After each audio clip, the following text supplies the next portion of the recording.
Baik, adik-adik semuanya, kita lanjutkan kuliahnya ya pada hari ini mengenai studi peradaban Islam. Pada hari ini kita akan meneruskan kajian-kajian kita tentang Islam dan peradaban ini, dan kita akan mengambil subtema dari buku karya Samuel Huntington yang berjudul The Clash of Civilization and the Remaking of World Order ya,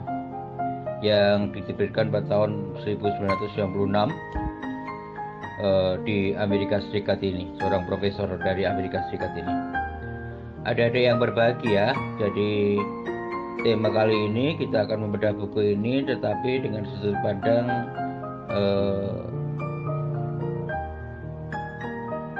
sebuah tema yang agak eksotik gitu ya, Islam dan Clash of Civilization, Islam and the Clash of Civilization. Jadi kenapa saya menempatkan Islam dalam tema pokok ini, karena memang dalam kajian Huntington juga Islam termasuk aktor terpenting di dalam bukunya beliau ini, The Clash of Civilization ini, yang di dalam buku itu ia mencoba menteorisasikan bahwa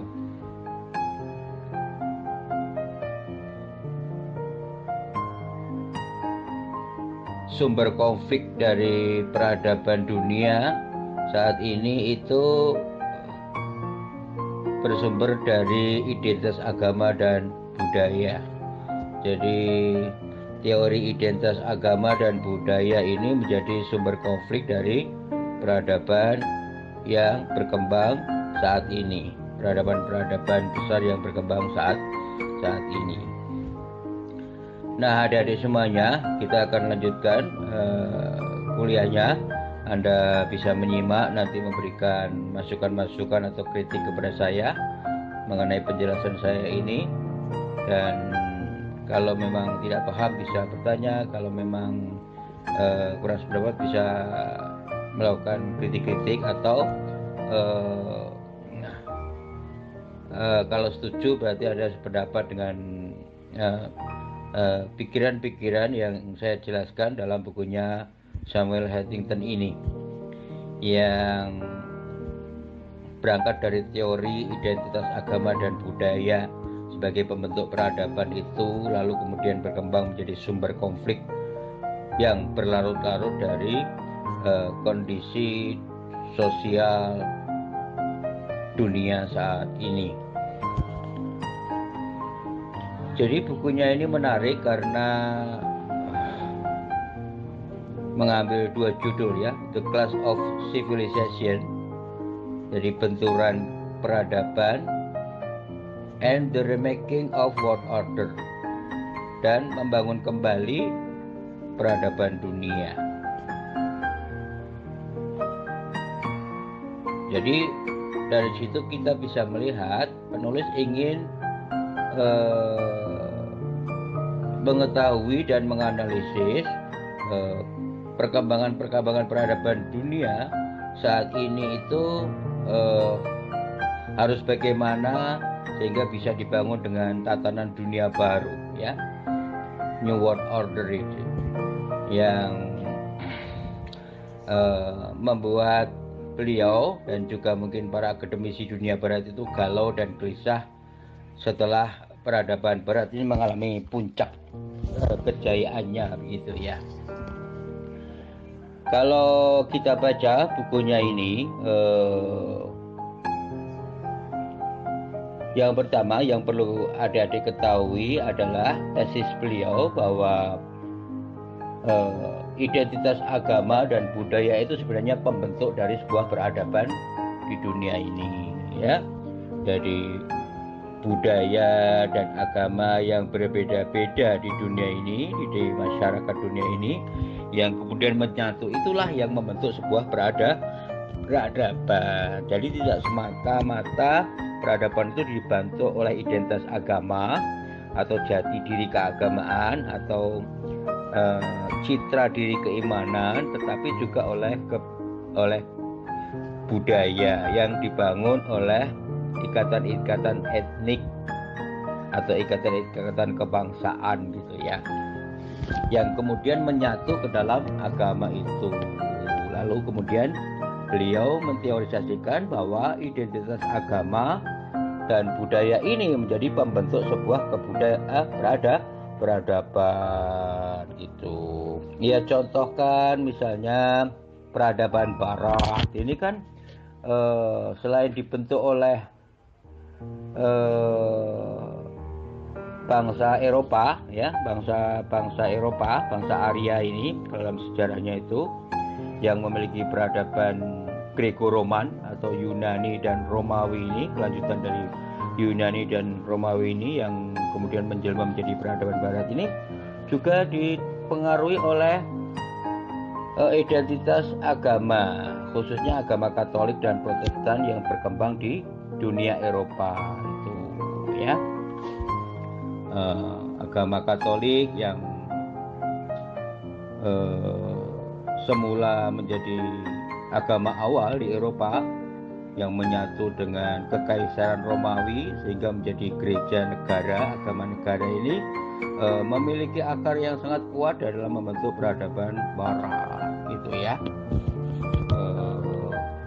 Sampai kemudian lahirnya kepausan, sentralisasi otoritas keagamaan dari Vatikan sana di Italia, di Roma Italia sana, yang dulu menjadi pusat kekuasaan Kekaisaran Romawi itu ya. Nah, itu punya pengeranan yang sangat signifikan dalam membentuk peradaban Barat. Lalu kemudian disusul dengan agama Protestan atau gereja reformasi pada abad ke-14-15 itu ya di Jerman, yang mencoba mereformasi gereja Katolik sehingga melahirkan gereja baru atau agama baru, yaitu gereja Protestan ini, yang oleh Katolik disebut sebagai para tokoh agama yang suka-suka protes itu. Tapi sebenarnya nama yang sebenarnya gereja reformasi ya, bukan gereja Protestan. Itu sebutan Katolik saja. Kalau orang-orang Protestan sendiri lebih senang menyebut dirinya sebagai gereja reformasi itu, yang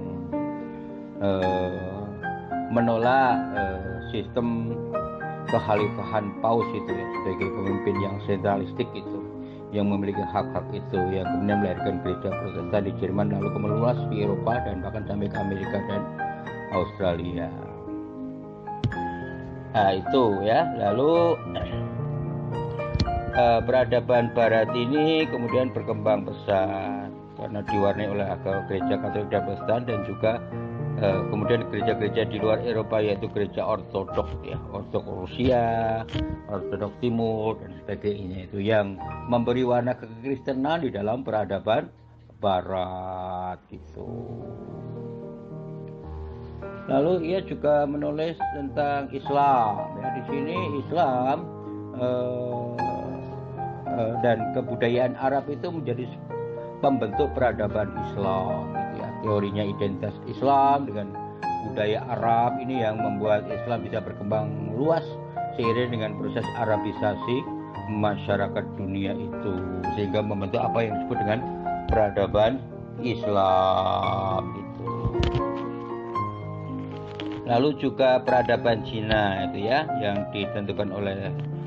agama Konghucu dan agama Buddha itu ya, yang membentuk etnis Mongolia ini membangun sebuah peradaban Cina ya, yang juga sangat besar itu. Sebenarnya banyak contoh-contoh yang beliau tulis dalam teori sosialnya tentang identitas agama dan budaya sebagai pembentuk peradaban itu.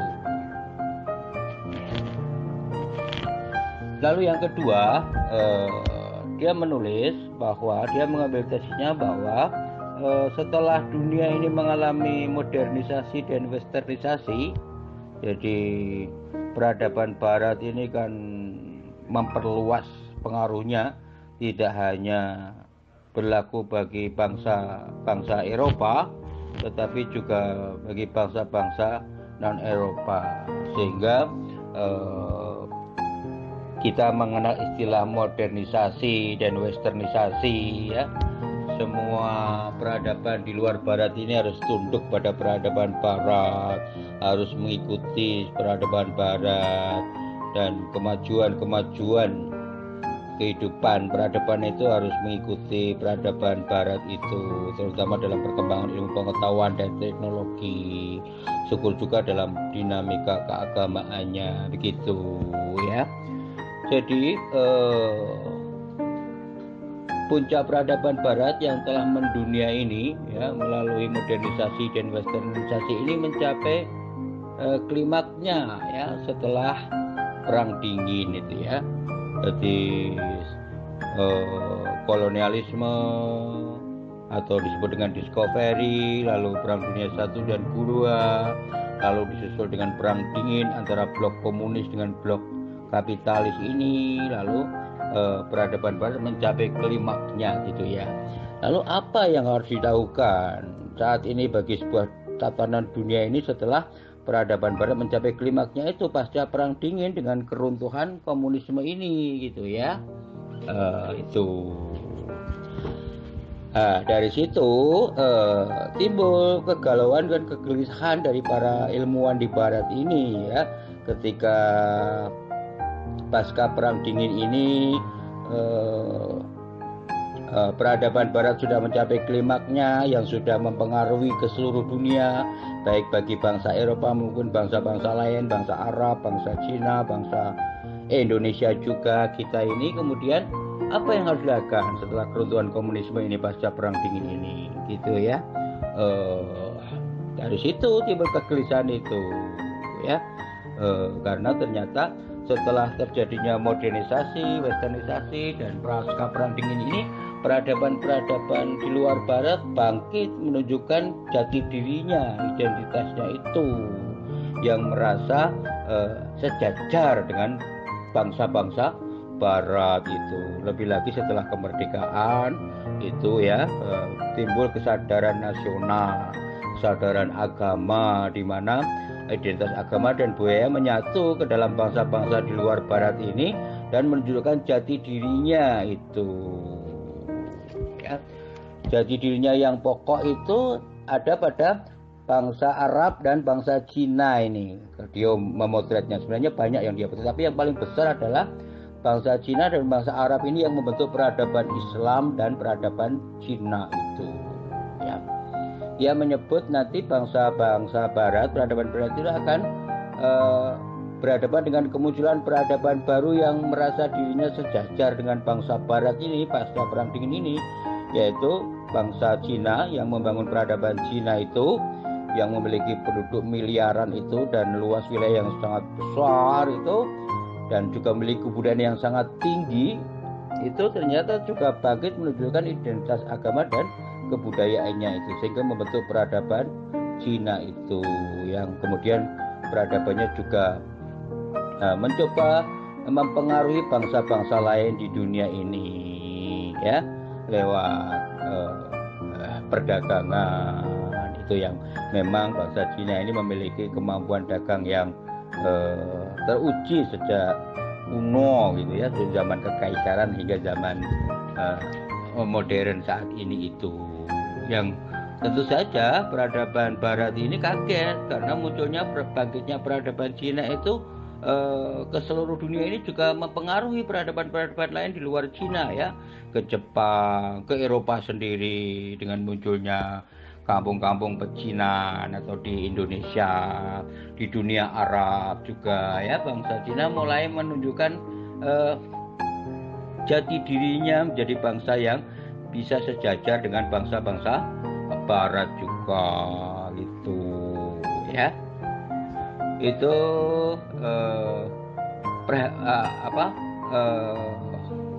persoalan dihadapi peradaban barat dengan munculnya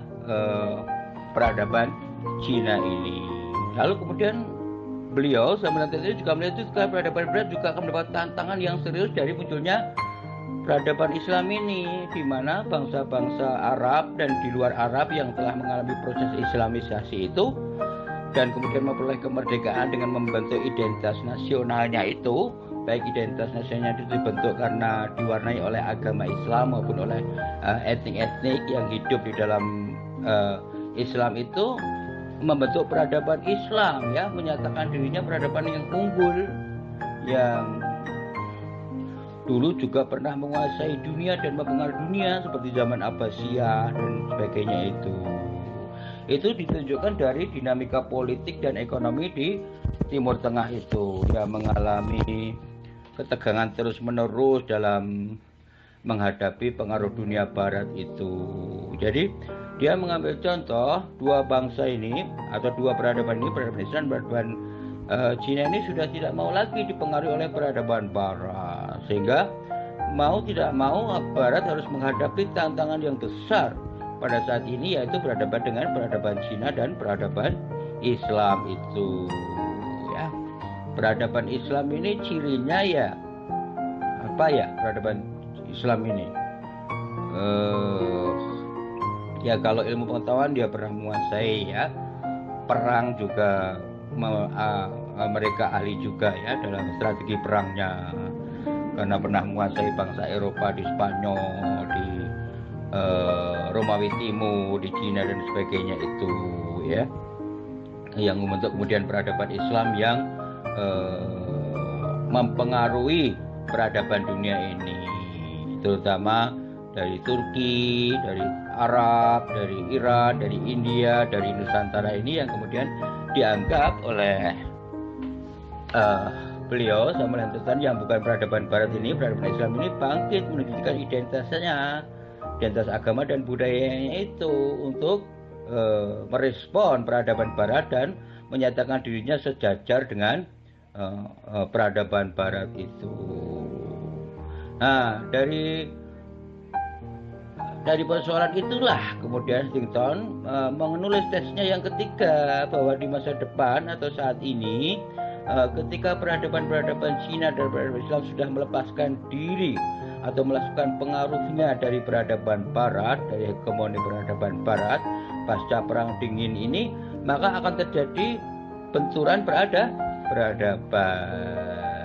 antara tiga kekuatan peradaban dunia itu yang saling mempengaruhi itu, ya, yaitu peradaban barat, peradaban Cina dan peradaban Islam itu, ya. Itu pikiran yang digelisahkan oleh Samuel Huntington itu, yang merasa cemas bahwa ketika pengaruh barat pelan-pelan mulai hilang dari bangsa-bangsa di luar barat, terutama dari bangsa Cina dan bangsa Arab ini,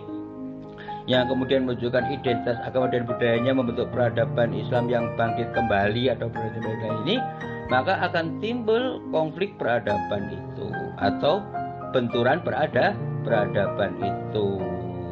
ya.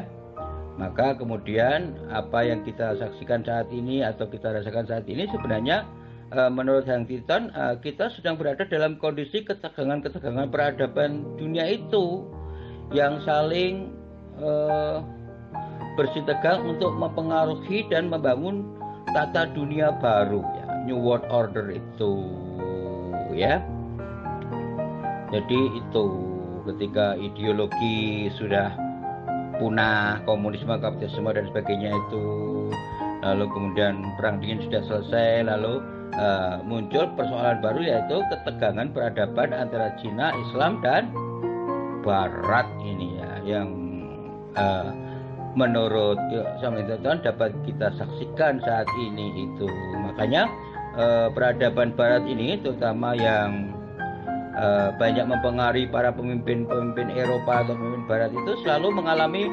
rasa kekhawatiran, ya, rasa was-was dan fobia atau rasa cemas gitu, ya, terhadap peradaban Islam dan peradaban Cina itu, sehingga mereka selalu khawatir kalau dipengaruhi oleh peradaban Cina atau peradaban Islam, maka mau tidak mau akan terjadi benturan peradaban itu. Nah, dari sini, dari tesnya ini kita bisa melihat, ya, Huntington mencoba menawarkan bahwa New World Order ini memang harus dibangun oleh tatanan dunia baru yang menegakkan HAM, demokrasi yang disepakati secara universal itu, ya, hak asasi manusia dan sebagainya, itu yang menjadi isu-isu global itu yang sebenarnya harus disepakati oleh peradaban Islam, peradaban Cina dan peradaban Barat itu, sehingga untuk mengakhiri ketegangan-ketegangan peradaban yang menjadi pemicu sumber konflik peradaban di masa depan itu. Dan bagi kita, suka atau tidak suka, buku karya Samuel Huntington itu memberikan masukan yang berharga bagi kita yang mungkin hidup di dalam peradaban Islam ini, ya. Dan menurut Huntington, Indonesia termasuk bagian dari peradaban Islam itu, Indonesia, Malaysia, gitu ya, Iran, Timur Tengah sampai ke Afrika sana termasuk bagian dari pembentukan peradaban Islam itu. Turki itu harus juga terlibat mewarnai, ya, menawarkan gagasan-gagasan Islamnya atau memberikan kontribusi bagi peradaban baru, dunia baru ini, New World Order ini. Apa sumbangan Islam sebenarnya yang paling tepat, gitu ya? Tentu tugas kita adalah menggali sejarah peradaban Islam itu sejak dari awal. Banyak para pakar yang membahas peradaban Islam itu dibangun oleh ketauhidan, keesaan Tuhan, keadilan. Jadi lebih banyak kepada peradaban yang bukan bersifat material seperti Barat, gitu, yang unggulan ilmu pengetahuan dan teknologi, atau peradaban Cina yang membangun kebudayaan Cinanya berdasarkan etos dagangnya itu, ya. Peradaban Islam mungkin dibangun oleh sistem nilai-nilai itu, ya, menegakkan nilai-nilai religiusitas itu, keadilan, kemanusiaan, kesetaraan, kesejahteraan dan sebagainya itu yang bisa memberi kontribusi bagi munculnya tata dunia baru yang ingin dibangun itu. Tapi memang tidak mudah ini, ya, karena memang responsif peradaban Islam terhadap peradaban Barat dan peradaban Cina ini juga dianggap jadi ancaman yang serius, sehingga timbul gejolak politik dan sosial di dunia Islam yang tidak ada henti-hentinya, itu seperti yang kita saksikan di Timur Tengah sana itu sebenarnya kan karena kekhawatiran dari para tokoh-tokoh agama terhadap pengaruh peradaban Barat dan peradaban Cina yang juga mempengaruhi peradaban dunia Islam ini, sehingga mereka bereaksi menimbulkan gejolak dan dinamika sosial politik yang menimbulkan kekhawatiran dari berbagai pihak itu, bahkan menimbulkan ancaman bagi peradaban Cina dan bagi peradaban Barat. Saya kira Islam juga harus memberikan sumbangan yang lebih signifikan, ya, tentang perdamaian, keadilan manusia, tentang perdamaian bagi manusia, tentang kesetaraan dan sebagainya itu, yang saya kira Islam punya kekayaan nilai yang lebih banyak daripada peradaban Barat itu yang lebih bersifat humanistik itu. Kalau peradaban Islam mungkin teo-humanistik, ya, humanismenya itu tetap punya koridor-koridor atau prinsip-prinsip dengan nilai-nilai ketuhanan itu. Saya kira itu saja, ya, Adik-adik, ya. Nanti minggu depan atau lain kali kita lanjutkan dengan tanya jawab dan sharing ilmu dan pengalaman kita. Mudah-mudahan kuliah pada hari ini bermanfaat bagi kita semuanya dan juga bagi adik-adik, khususnya kalau nanti mau menjadi pemimpin bangsa dan negara kelak itu, ya, Anda harus pandai-pandai membaca bagaimana konflik-konflik peradaban dunia ini, bagaimana menyelesaikannya, bagaimana membangun perdamaian di Indonesia ini yang juga memiliki corak pluralisme peradaban dan kemajemukannya yang harus dipertahankan. Bagaimana semboyan Bhinneka Tunggal Ika ini berbeda-beda tapi tetap satu Indonesia ini diperjuangkan dan diwujudkan. Itu tugas adik-adik nanti ketika menjadi pemimpin-pemimpin bangsa, karena hari ini sedang dikader menjadi calon-calon pemimpin bangsa Indonesia itu yang dianggap oleh Huntington sebagai bagian dari peradaban Islam, yang karena itu seringkali peradaban Barat mencurigai peradaban Indonesia yang identik dengan Islam itu. Sebenarnya tidak sepenuhnya benar, ya, karena peradaban Indonesia juga ditegakkan oleh agama-agama lain dan juga budaya-budaya yang luas, tidak hanya budaya Arab tapi juga budaya-budaya Melayu, budaya Jawa dan sebagainya itu, ya. Oke, jadi, ya, terima kasih, selamat beristirahat dan Wassalamualaikum warahmatullahi wabarakatuh.